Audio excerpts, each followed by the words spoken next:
Hi, my name is Lisa Cummings, and today I'm going to share with you some information about hidden risks in a divorce retirement division, specifically what divorce attorneys need to know about qualified domestic relations orders. First, I'd like to share with you some information about our firm. Our firm is Cummings and Cummings Law. You can find our website at www.cummings.law. We're a full service law firm assisting organizations as well as individuals with all of their legal needs. And now a little bit of information about myself. My name is Lisa Cummings, and I've spent my career working with large organizations as well as individuals in ensuring that their retirement programs were compliant as well as effective for their employees. A portion of that work, of course, included qualified domestic relations orders for participants in those retirement programs. Today, I want to share with you a bit of information about our qualified domestic relations orders and sometimes what is not readily apparent to a divorce attorney. If you are a divorce attorney, you already know that retirement accounts are often one of the largest marital assets. But here is the uncomfortable truth.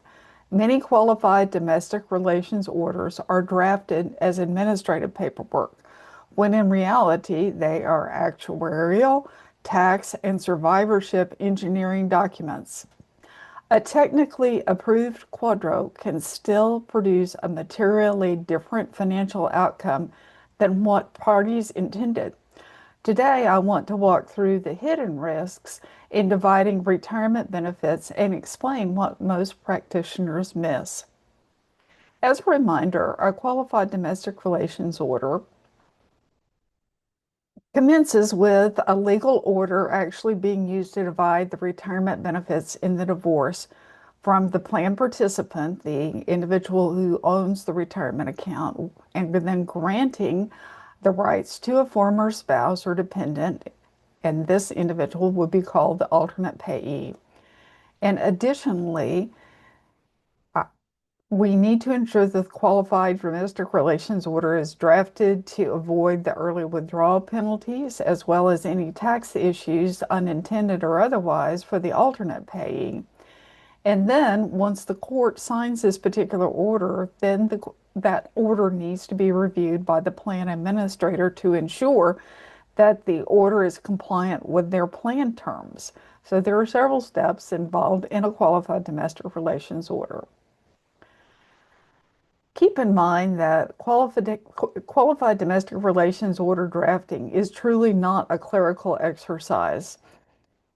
Federal law, specifically the Employee Retirement Income Security Act of 1974 and Section 414P of the Internal Revenue Code, are very specific in discussing what must be provided within a qualified domestic relations order.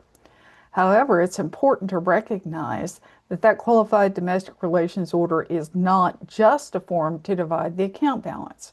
When you divide a retirement plan, you are also addressing the timing of the distribution to the alternate payee, the investment performance post-division. Should the alternate payee receive the additional investments, positive or negative, during that period of time? What occurs if there is a death of either the participant or the alternate payee before the retirement date? In the event that this is a defined benefit order, what if there's a death after retirement in the event that this is a defined benefit order? Survivor benefit elections, actuarial reductions in the event of a defined benefit plan, tax timing, as well as plan administrator review and approval of the document. If all of those variables are not addressed precisely, the economic deal can shift. So what happens in the event that there is a failure to file the QDRO on a timely basis? If the separate federally required QDRO is not filed on a timely basis, the alternate payee awarded a portion of the retirement account could risk losing the benefit altogether. If the retirement plan administrator doesn't receive a court-approved QDRO, they cannot legally award a portion of the participant's retirement account to the alternate payee. In the meantime, let's say that a divorce has already occurred, the final judgment's been issued. However, the qualified domestic relations order has not been filed and approved by the court. If in that duration of time the participant retires, withdraws funds, or passes away before the QDRO is approved by the court and the plan administrator, the alternate payee's ability to receive payment may be lost forever.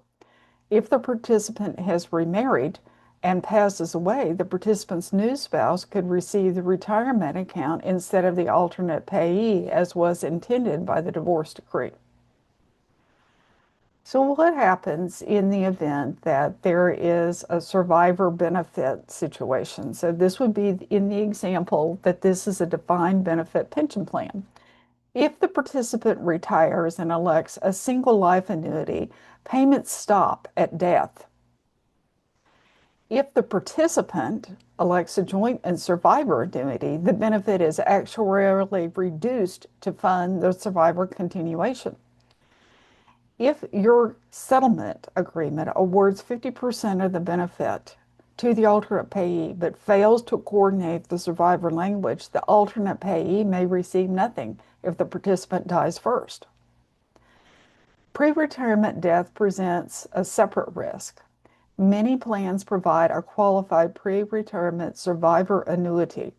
If the qualified domestic relations order does not specifically assign those rights to the alternate payee, they may default to a current spouse.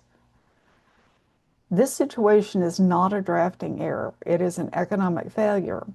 And once the participant retires, those elections are often irrevocable. So what about in the event that there is an actuarial reduction which is misunderstood? When a joint and survivor annuity is elected, this again is specific to a defined benefit pension plan, the monthly benefit is reduced based upon life expectancy assumptions.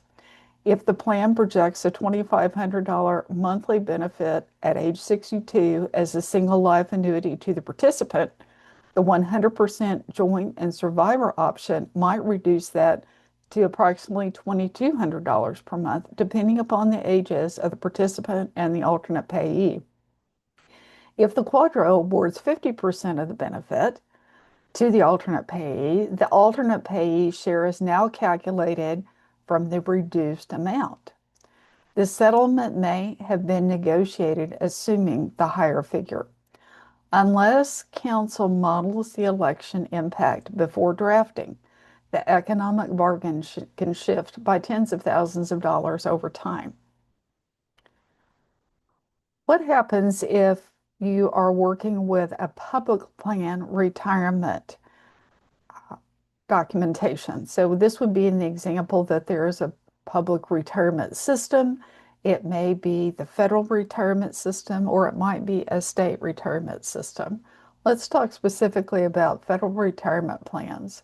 Federal retirement plans require significantly different order details as opposed to a qualified domestic relations order. Some of the details are consistent, such as the name of the participant, the name of the alternate payee.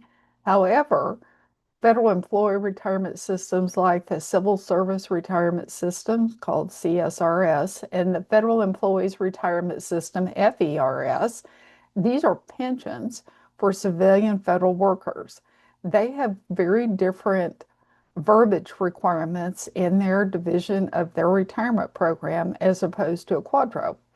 Similarly, the Thrift Savings Plan, or TSP, is somewhat like a 401k plan for federal employees. But again, the exact wording in that Thrift Savings Plan division has to be different.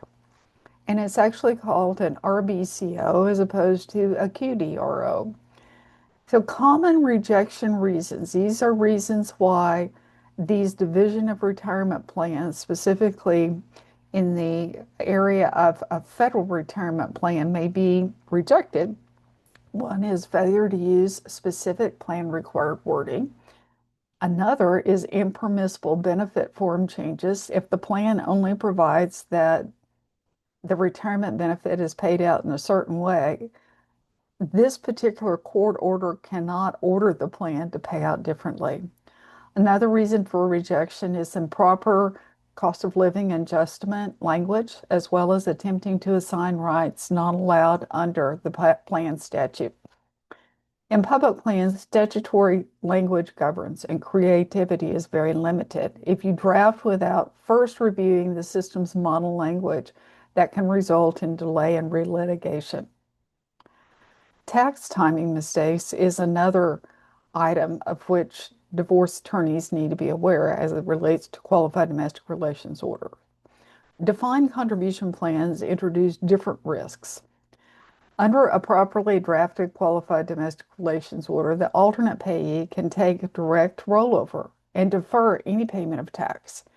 If they instead take a cash distribution, they will pay income tax. And oh, by the way, they're going to automatically have 20% of the lump sum withheld, which the plan is required to do, as federal income tax. Those alternate payees, when they withdraw the amount from the plan after their portion has been divided out and they're now eligible to withdraw, they do not have to pay a 10% early withdrawal penalty. But again, if that alternate payee withdraws the amount as a cash payment before the alternate payee ever receives payment of that, 20% must be withheld by the plan and paid into federal income tax on behalf of that alternate payee.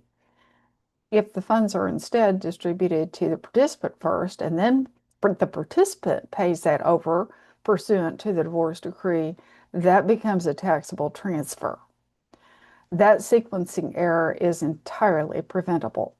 I often tell divorce attorneys division timing matters as much as the division percentage. So what happens if there are settlement errors? Another recurring issue is a mismatch between the marital settlement agreement and the qualified domestic relations order. The agreement may say 50% of the marital portion, but if the marital portion is not appropriately defined, what is included? Is it a coverture fraction based? Does it include post-separation gains? Are outstanding loans included or excluded in calculating the marital portion? Are gains and losses applied through the distribution date? If the qualified domestic relations order is silent, the plan administrator will interpret under plan default rules, or in worst case situation, they may even deny the qualification of that domestic relations order, and then it will be up to the attorneys to start all over again with revised court orders. The court will not reinterpret the plan documents later. So there will have to be an amended qualified domestic relations order if the plan administrator denies the qualification of a particular document. So what about stress testing the qualified domestic relations order? Some items that I think about before submitting any qualified domestic relations order would be to look at the structure of the order. Does the order talk about what happens in the event the participant dies tomorrow? Does the order describe what happens if the alternate payee dies first? What happens if the retirement occurs later or earlier than projected, especially important in a defined benefit plan? If a defined benefit plan, has the annuity election impact been modeled? Have rollover mechanics been coordinated? Have beneficiary designations been updated? Remember, you're not drafting a division order. You are engineering two independent retirement rights. So in closing, please remember plan assets often represent the largest long-term financial component of a divorce, yet they are frequently treated as administrative afterthoughts. A qualified domestic relations order is where actuarial math, tax law, survivorship rights, and settlement intent all intersect. If you approach it strategically, you protect your client's long-term security. If you approach it casually, then you may not discover the mistake until decades later. Planning the division properly protects the future for both parties. If I might provide you with any additional information, feel free to contact me. My email address is lisa@cummings.law. Thank you for joining us today.